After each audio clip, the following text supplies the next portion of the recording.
All right, let's dive into a really fascinating question. How do you know where you are when there's literally nothing to look at? I mean, no landmarks, no stars, not even a GPS signal. It sounds like something out of science fiction, but the answer is, well, it's pure genius. So, here's a bit of a riddle for you. What could a nuclear sub lurking under the ice caps, the Apollo lander touching down on the moon, and the phone sitting in your pocket, what could they possibly have in common? They seem like they're from completely different universes, right? But they all share this one absolutely brilliant piece of technology that solves that exact problem of navigating in the dark. So yeah, let's just frame the challenge here. I want you to picture it. You're piloting a sub deep under the Arctic, or maybe you're guiding a spacecraft to the moon. You are totally, completely cut off from the outside world. How in the world do you steer with any kind of accuracy? That's the heart of it. All of these amazing machines have to figure out exactly where they are, which way they're pointing, and how fast they're going, all without any outside help. They're essentially navigating blindfolded. The secret is a system that doesn't look outside at all. Instead, it feels its own movement from the inside. And that idea brings us to a really cool, super simple way to get our heads around this tech. I like to call it the blindfolded passenger principle. It's a perfect little analogy that just cuts right to the chase of how this whole thing works. The official name for it is an Inertial Navigation System, or INS for short, and it's exactly what it sounds like, a totally self-contained navigation box. You just tell it where it's starting, and from that point on, it can figure out the rest all by itself. It's totally immune to signal jamming or getting lost. But how? And here it is, the principle in action.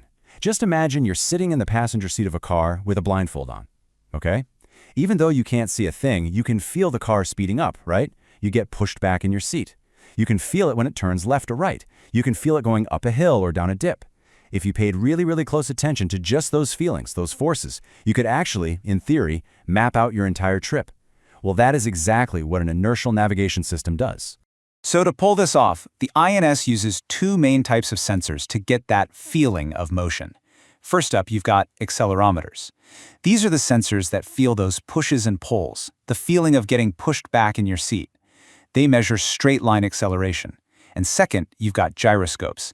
These are what feel the twists and turns, the car turning left or right. They measure rotation. And this is the really clever part.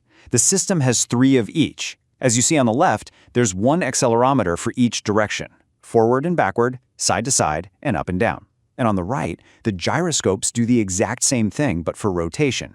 They track the vehicle's pitch, that's tilting nose up or down, its roll, which is tilting side to side, and its yaw, turning left or right. A computer is constantly listening to these 6 inputs, crunching the numbers over and over, and from that, it can build a perfect picture of where the vehicle is and which way it's pointing. But, and this is a big but, there is a catch. As amazing as this system is, it has one major, inescapable flaw. It's a problem that engineers have been battling for decades. See, the system isn't perfect, and its tiny mistakes, they start to add up.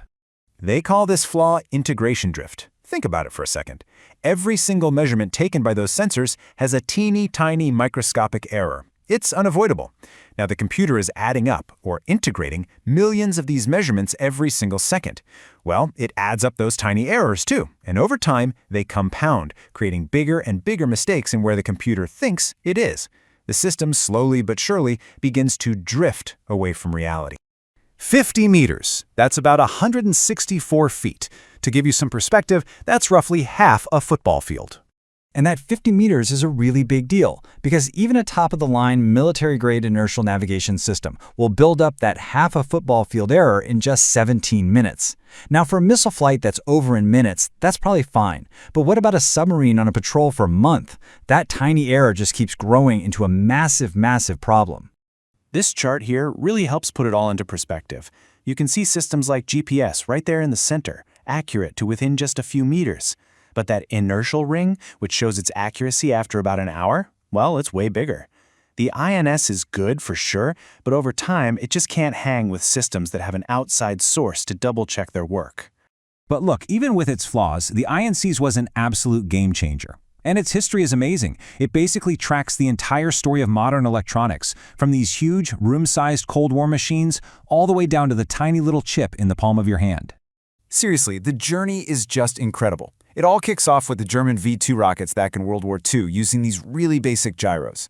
Then in the 50s, brilliant folks at places like MIT are building these massive, complex units for intercontinental missiles.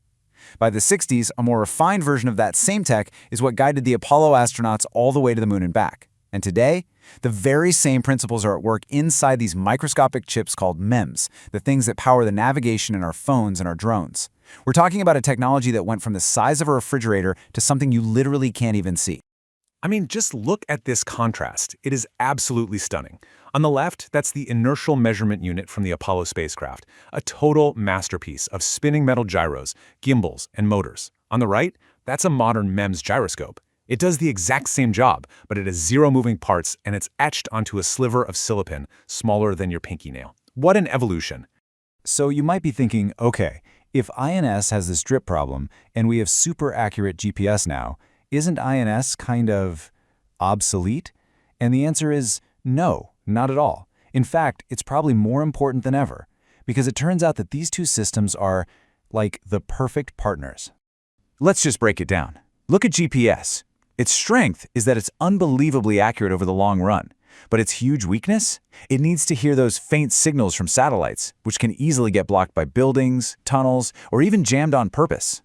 Now, the INS has the exact opposite set of skills. Its weakness is that long-term drift, yeah? But its strength is that it's totally self-sufficient. It works anywhere, you can't jam it, and it gives you thousands of updates every single second.